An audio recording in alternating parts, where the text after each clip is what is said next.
Fleet Admiral Goran Vass had not slept in 3 days, and he did not intend to sleep until his daughter was found. Above the pale blue curve of a nameless outer rim world, 47 warships dropped out of hyperspace in perfect formation, their hulls blotting out the starlight like a wall of iron judgment. On the bridge of his flagship, the Iron Providence, Goran stood with his hands clasped behind his back, watching the planet grow larger on the viewport. 14 months.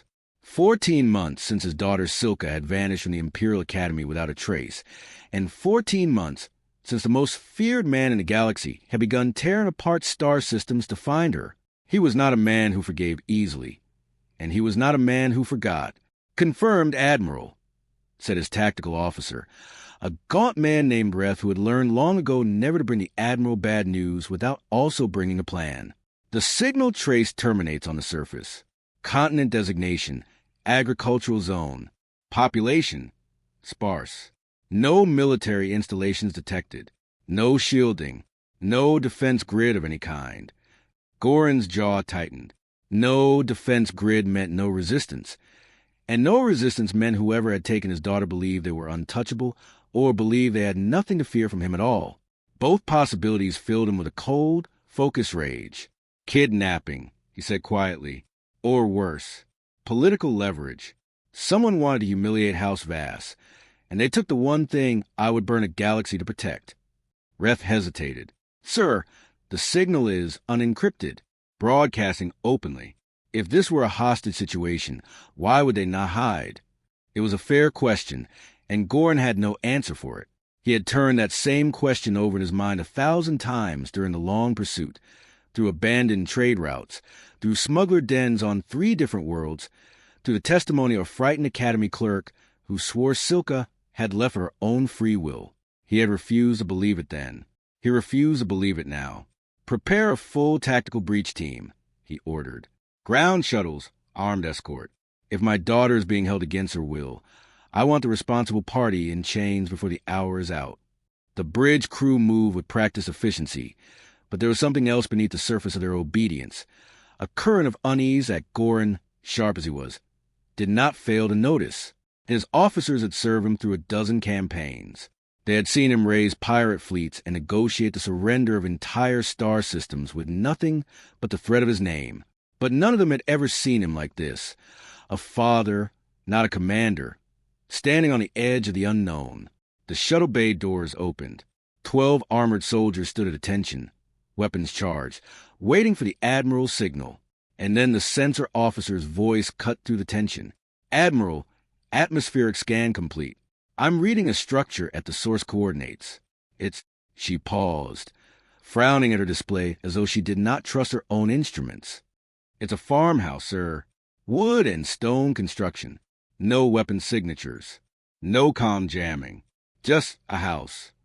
The bridge went silent. Goran stared at the image now resolving on the main screen.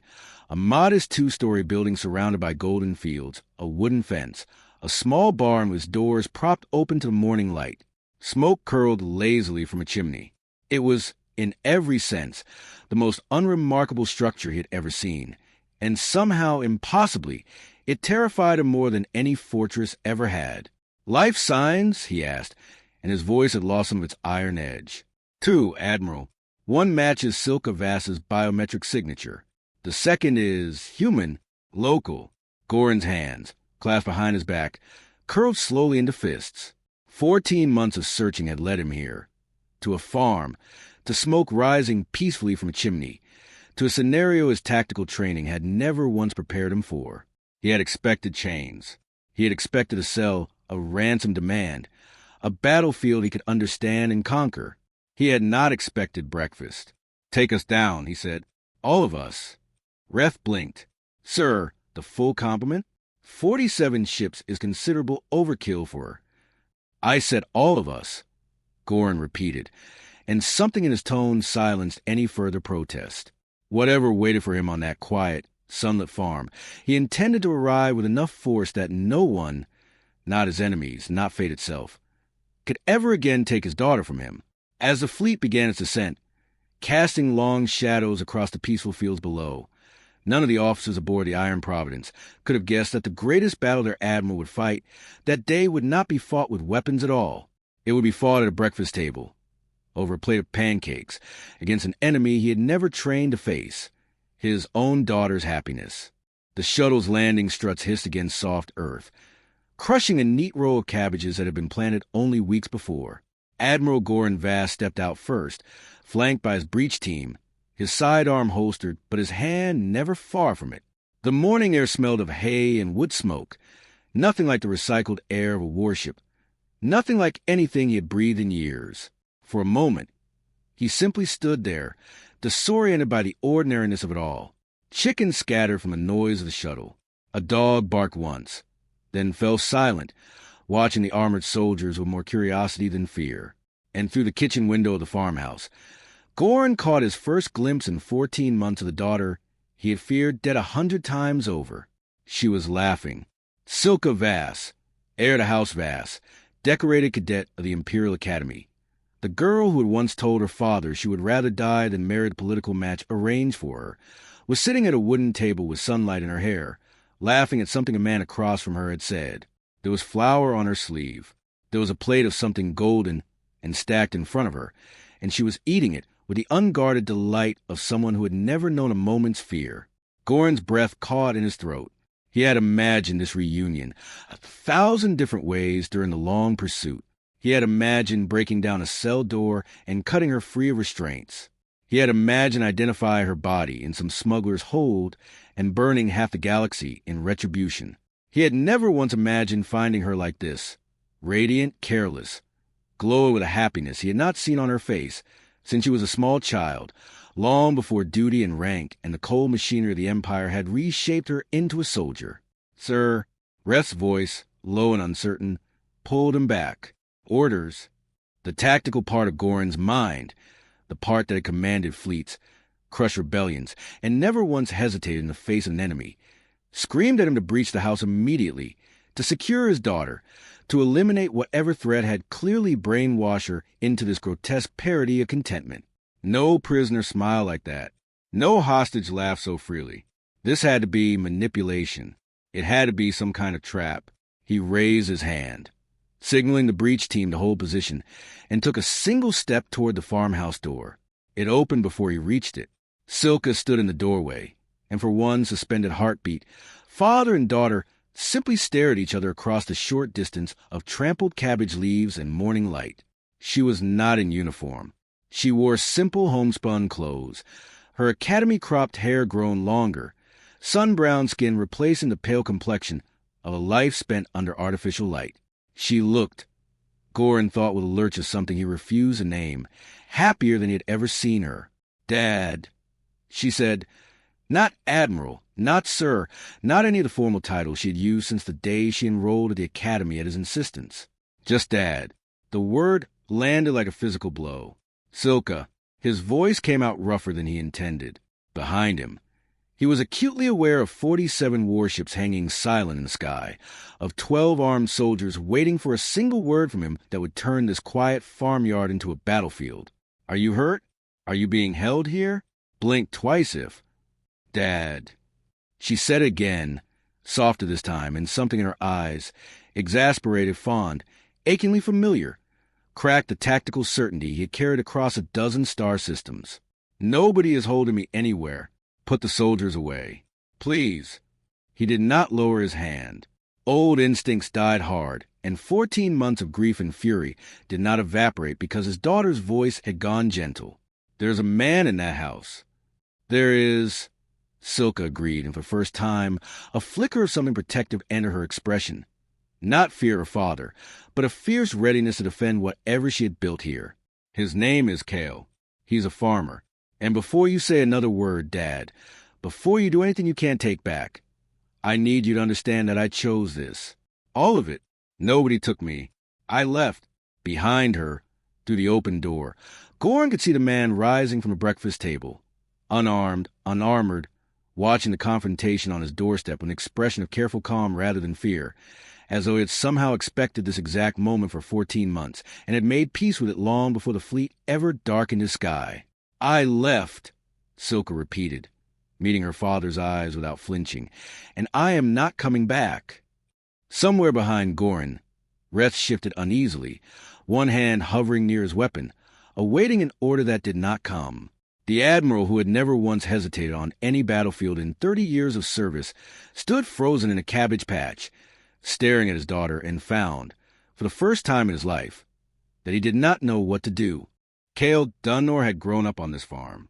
His father had worked the same soil, and his father before him, through droughts and floods and the slow, patient rhythm of seasons that cared nothing for empires or admirals or fleets of warships hanging silent in the morning sky. He had never in his life expected to find himself standing in his own doorway, facing down the most feared military commander in the known galaxy, with nothing but a dish towel in his hands. "Admiral Vass," he said, stepping past Silka with a calm that startled everyone present, including himself. "You're welcome to come inside. There's coffee, and Silka makes better pancakes than I do, though I'd appreciate you not telling her I said that." Goran stared at him as though he had spoken in an unfamiliar language. "You are unarmed." "I'm a farmer," Cale said simply. "I don't own a weapon. You stand before a fleet capable of glassing this entire continent, and you offer me coffee. I could offer you tea instead, if you prefer." There was no defiance in Cale's voice, no bravado, only a strange, settled steadiness that Goran, who had spent his career reading the fear in enemy commanders' eyes, found he could not categorize. This man was not brave in the way soldiers were brave. He simply did not seem to believe that violence was the only language available to him. It unsettled Goran more than any threat could have. "Dad." Silka stepped between them, not defensively, but with the ease of someone accustomed to smoothing tension in this house. "Come inside. Sit down. I promise you, nothing here is what you think it is." Against every instinct honed by 30 years of command, Goran found himself following his daughter to the farmhouse door, leaving his breech team standing uncertainly in the ruined cabbage patch behind him. The interior was small, warm, and smelled of butter and cinnamon. A worn wooden table sat beneath the window where he had first seen Silka laughing. A plate of pancakes, half eaten, still steamed gently in the morning light. He sat, because his legs did not seem to know what else to do. "Start from the beginning," he said. "Tell me why my daughter, heir to House Vass, decorated cadet, betrothed to the son of Fleet Marshal Orin, is living on a mud farm on the edge of nowhere with a man who does not own a weapon." Silka sat across from him, folding her hands the way she used as a child when preparing to confess something she knew would disappoint him. "Because I hated my life, Dad. I hated the academy. I hated the marriage you arranged before I was old enough to understand what marriage even meant. I hated waking up every day already knowing exactly what the rest of my life would look like. Service, then politics, then a husband I never chose, then children raised the same way I was raised, taught to salute before they were taught to smile." "That is duty," Goran said, but the words came out hollow, even to his own ears. "That is the price of the name you carry." "It's a cage," Silka said, and there was no anger in her voice, only a tired, hard-won clarity. "A beautiful, gilded, well-defended cage. And I spent 19 years believing I had no right to want anything different, because you built that cage for me out of love, and I couldn't figure out how to hate the cage without hating you too." The word struck Goran like a physical blow, and for a long moment he said nothing at all. Cale, wisely, busied himself refilling the coffee, giving father and daughter what privacy could exist in a room barely large enough to hold the three of them. "So you ran," Goran said finally. "I ran," Silka agreed. "I found a ship willing to take me somewhere no one would look for a fleet admiral's daughter. I ended up here, on a world so small it doesn't even have a name in the Imperial Registry. And I met a man who never once asked me who my father was before he decided whether I was worth knowing." Goran looked at Cale, who met his gaze steadily, offering neither apology nor challenge. "You knew who she was," Goran said. "It was not a question." "Not for the first 2 months," Cale admitted. "By the time she told me, it didn't change anything. I already knew who she was. Silka's who she is at this table every morning, not the name on some Imperial registry." For the first time in 14 months, Goran Vass felt something inside his chest loosen. Not trust, not yet, and certainly not peace. But something had shifted, some tectonic plate of certainty he had carried his entire life beginning, almost imperceptibly, to crack. Breakfast stretched into mid-morning, and somewhere in that unhurried passage of time, Admiral Goran Vass found himself doing something he had not done in longer than he could remember. Listening, without formulating a counter-argument, without calculating the tactical value of every word spoken against him. Silka told him about the ship that had carried her out of Imperial space, piloted by a smuggler who asked no questions in exchange for a small fortune in family jewelry she had smuggled out of the Academy dormitories. She told him about the first frightening weeks on an unfamiliar world, learning to till soil with her own hands, blistering her palms on tools she had never been taught to use. She told him, haltingly, about the morning she realized she had not thought once about rank or duty or the political marriage waiting for her back home, and how strange and terrifying that freedom had felt, like a hell breath finally released. "I used to have anxiety attacks before formal dinners," she admitted quietly, staring into her coffee. "Do you remember? You thought it was nerves about protocol. It wasn't. It was dread. Every single one of those dinners was another rehearsal for a life I never wanted." Goran remembered. He remembered standing beside her at those dinners, proud of her posture, her composure, mistaking her careful control for confidence rather than what it truly was. A young woman learning to disappear inside herself in order to survive her own future. "I should have seen it," he said, and the admission cost him more than any battlefield surrender ever had. "You were raised the same way," Silka said, not unkindly. "Grandfather never gave you a choice either. How could you have known to give me one?" The observation landed with quiet devastation. Goran thought his own father, a decorated general who had never once asked young Goran what he wanted from his life, only what the family required of him. He thought of the countless nights he had told himself that duty and love were the same thing, that discipline was simply another word for care. Kale, who had remained mostly silent through the exchange, finally spoke. "For what it's worth, Admiral, I never asked her to give any of that up for me. She'd already left before we met. All I did was not try to talk her out of staying." "And why would you?" Goran said, something almost bitter creeping into his voice. "When keeping her here means keeping the daughter of one of the most powerful men in the galaxy for yourself?"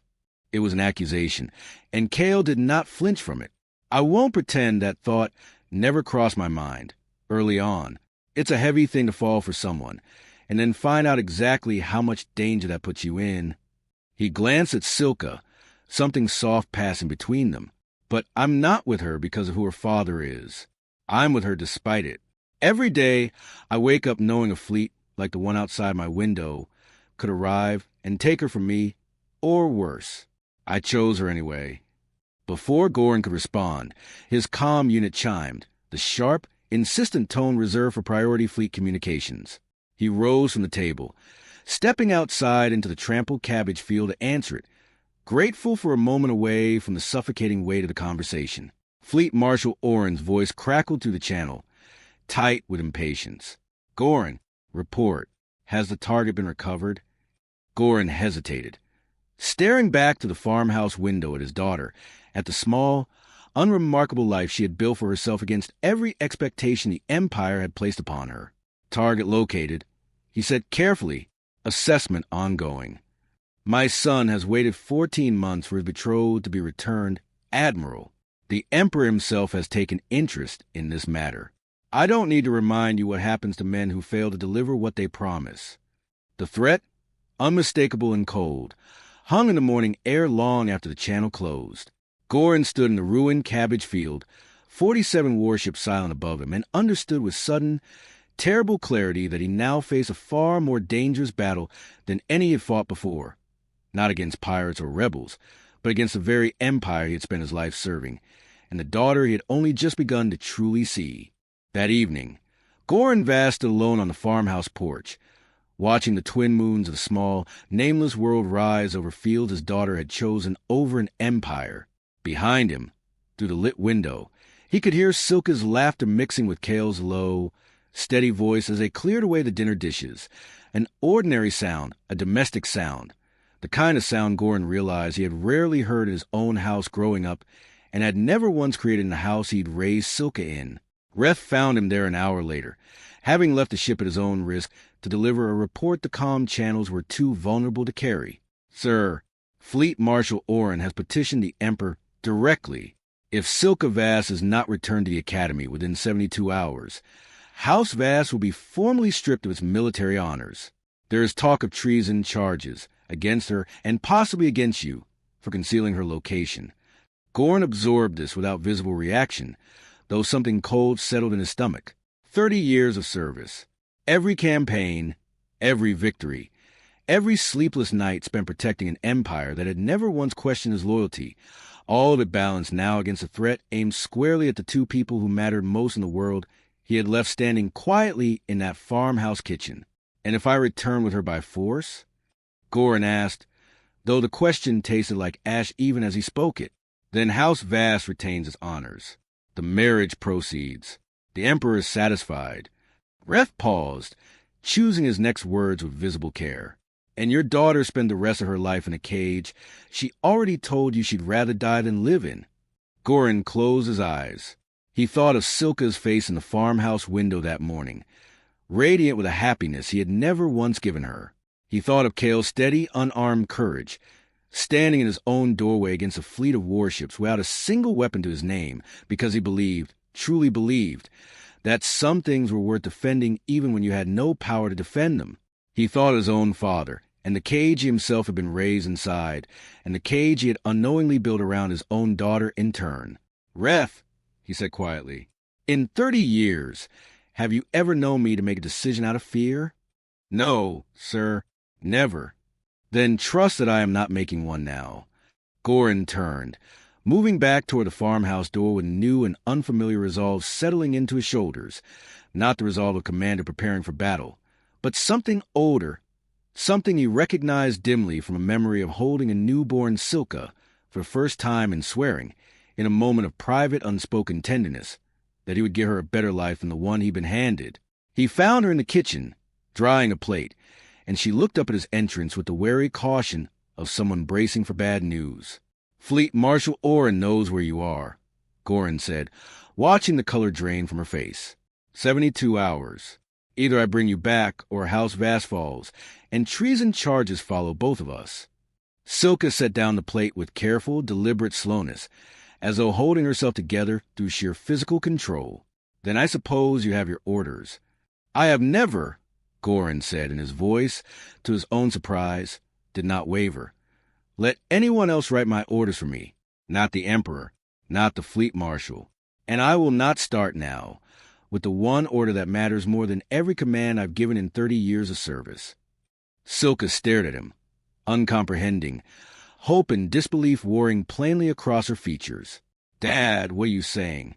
Goran crossed the small kitchen and, for the first time since she was a child too young to remember, pulled his daughter into an embrace, not the formal, careful embrace of public reunion, but something raw and unguarded, something that felt at last like the father he had always meant to be and had never quite managed to become.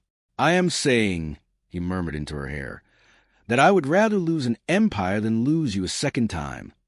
The order Goran Vass gave that night would be studied for generations, whispered about in academy lecture halls, and, eventually, once the political dust had long settled, celebrated as the quiet turning point in an entire civilization's understanding of duty. He did not return to the Iron Providence that night to prepare an extraction. He returned to prepare a disappearance. Wipe the coordinates, he told Reth, standing on the bridge of his flagship for the last time in 14 months, his voice carrying the same unshakable authority it always had, though the purpose behind it had changed entirely.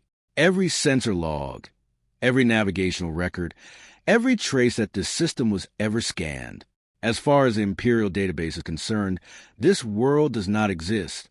Sir, Reth said carefully, Fleet Marshal Oren will know you defied a direct order. Fleet Marshal Oren will know exactly what I want him to know, Goran replied. That I searched this quadrant thoroughly and found no trace of my daughter. That the trail went cold.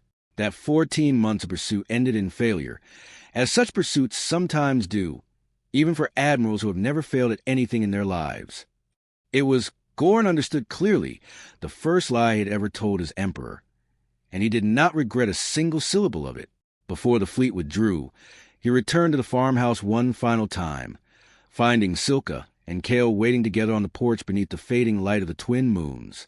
He had spent 30 years commanding warships, and yet nothing in that career had prepared him for the strange, hollow ache of what came next.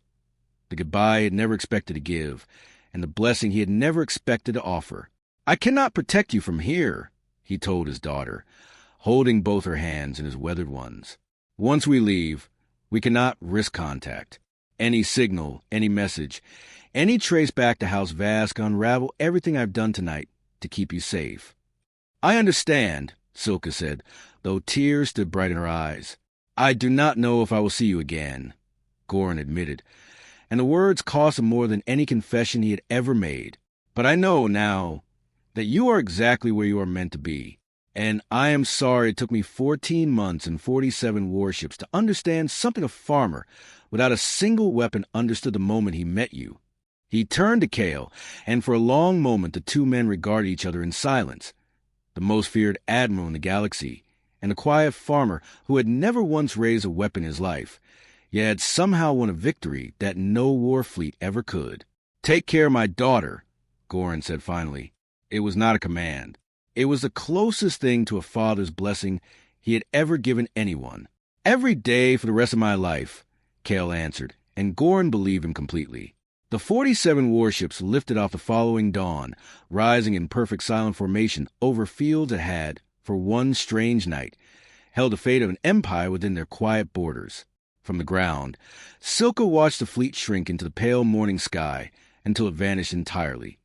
Carry with it the only father she had ever known, back toward a life she had chosen, at great cost, never to return to. The official Imperial record would later state that the search for Silka Vass ended in failure, the trail lost somewhere in the unmapped Outer Rim. Fleet Marshal Oren's son was married instead to a political rival's daughter within a year, and the scandal, such as it was, faded quietly from Imperial memory. But something else did not fade. In the decade that followed, historians would point to a subtle, undeniable shift within the highest ranks of Imperial military culture, a gradual softening in the rigid doctrines of arranged duty and inherited obligation, beginning, curiously, within House Vass itself. Admiral Goran Vass, who served with unmatched distinction for another decade before retiring quietly from public life, was remembered by those closest to him not for his fleet's countless victories, but for a private, unspoken lesson he carried with him until the end of his days. He had once believed that strength meant control, that love, properly exercised, looked exactly like command. He learned, in the end, on a small farm on a nameless world, that the truest strength a father could ever possess was the courage to let go. And somewhere among the stars, hidden from every Imperial record, a farmhouse still stood quietly among golden fields, where a woman who had once been an admiral's daughter now simply lived as herself, free at last to choose her own morning light.